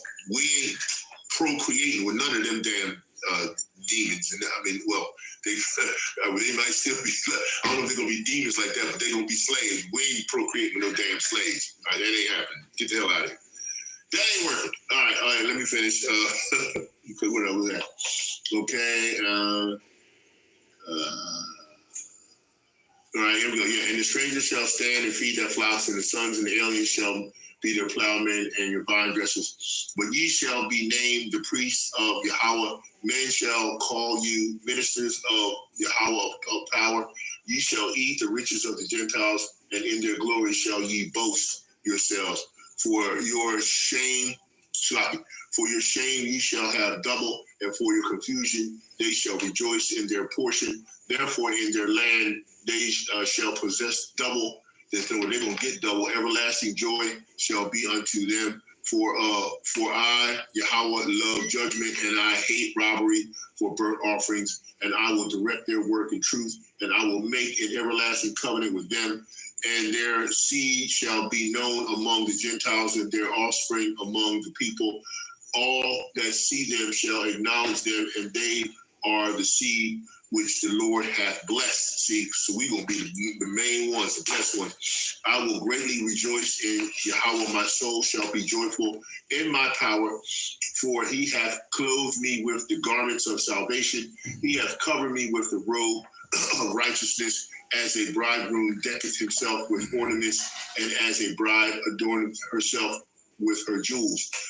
For as the earth bringeth forth her bud, and as the garden causeth the things that are sown in it to spring forth, so Yahweh power will cause righteousness and praise to spring forth before all the nations. All of them. They're going to be outside the temple, outside the courtyard, but they're going to work their asses off to the nth degree. Okay, I want to go to 51 and grab something, and then we can close it out. 51:3, and it reads, "For the Lord shall comfort Zion; he will comfort all her waste places, and he will make her wilderness like Eden, and her desert like garden of Yahweh. Joy and gladness shall be found therein, thanksgiving and the voice of melody." Okay, let me go finish it up.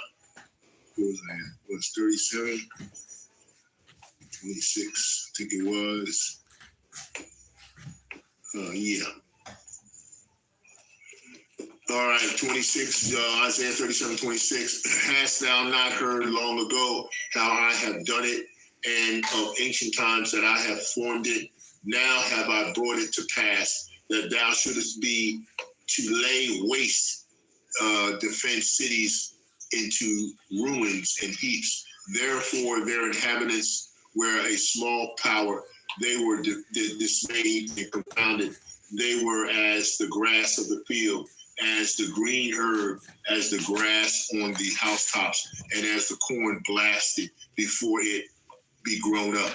But I know thy abode, and thy going out, and thy coming in, and thy rage against me, because thy rage against me and thy tumult is come up into mine ears. Therefore will I put my hook in thy nose, and my bridle on thy lips, and I will turn thee back by the way by which thou camest. And this shall be a sign unto thee, and ye shall eat this year as growth of itself, and the second year that which springeth of the same. In the third year sow ye and reap and plant vineyards and eat the fruit thereof. And the remnant that is escaped of the house of Judah shall again take root downward and bear fruit upward. For out of Jerusalem shall go forth a remnant, and they that escape out of Mount Zion, the zeal of the Lord of hosts shall do this. Therefore, thus saith the Lord Yahweh concerning the king of Assyria, he shall not come into this city, nor shoot any arrow there, nor come before it with shields, nor cast a bank against it. By the way that he came, by the same shall he return, shall not come into the city, saith Yahweh. For I will defend this city to save it for mine own sake and for my servant David's sake. So, as I said, Yahweh has told you that he's going to have you go through it. But in the process of you going through it, you will be brought out of it. You have directives. They're in the word. You go to the precepts and the ordinances that speak of when you hear what he did with Joseph, when you hear what he did with Noah, when you hear what he did with Isaiah, Ezekiel, Hosea, Micah, Joel. It's all there. Every single bit of it. There's nothing that has not been brought forward at this time in terms of all of the directives that the Most High has told you that he wants you to operate under. This is what he told me to bring. This is the way it has to be brought forward. I told you that the Most High he's gracious in the way that he's bringing things forward, and he's showing you that you have to worship him. You have to worship. You have to praise. What I said was PPWP, right? Praise, prepare, worship, and pray. This is what you're going to have to do in order to get through what's going to befall us. It's just no other way that I know of that we could possibly make it through this tribulation. We've got to praise, prepare, worship, and pray. I mean, this is all I'm understanding. I mean, how else you gonna make it? How else you gonna get through this? Like in Amos chapter 9, what was it, 14? And I will bring again the captivity of my people of Israel, and they shall build the waste cities and inhabit them, and they shall plant vineyards and drink, right, the wine thereof, and they shall also make gardens and eat the fruit thereof. And I will plant them upon their land, and they shall no more be pulled up out of their land, which I have given them, saith Yahweh, my power, thy power. So, I hope that you understood and still understand that you have to follow the directives that the Most High has put forth to deliver us through this exile. He's got so many, a myriad of directives that are all through this word and all through what he has given you to do. You're not supposed to just sit back and do nothing. The Most High, Yahweh Shimei Shai does not like a slacker, a sluggard, a person who just sits around and does nothing. I heard Brother YAHAWAH'S say, every man should be providing some method of direction through Yahweh Shimei Shai and through the scriptures and through this Bible. Every man should be doing some work in this. I mean, whatever you do, if you go out, if you don't go out, but you need to be in the truth. But so you got to get taught and raised up by those who know the truth and know the accuracy. And once you get in that phase of the situation, then you can do this work. You do it unrighteously if you don't know the accuracy of the word. And the same goes for your activity and taking care of your family. You're going to come upon this time when things are going to go off the rails. And you better figure out in this book and in these scriptures and in this truth what your directive is to do. Because if you don't know what to do, then you know the sheep don't know what to do, because you can't tell them what to do. And that's the actual thing. There's no fudging that at all. That's exactly the way it is. Try. So we're going to finish off here, and that's what it is. Call along YAHAWAH'S Yahushai. Call along YAHAWAH'S Yahushai. Bashir Rakapadash. Wada Yahweh. Wada Yahweh. Bashir Yahushai.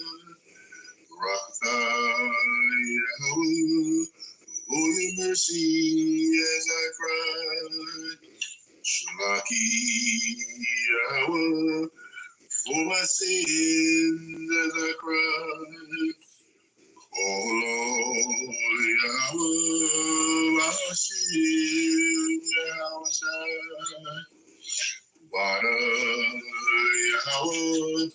Oh, your mercy by and by.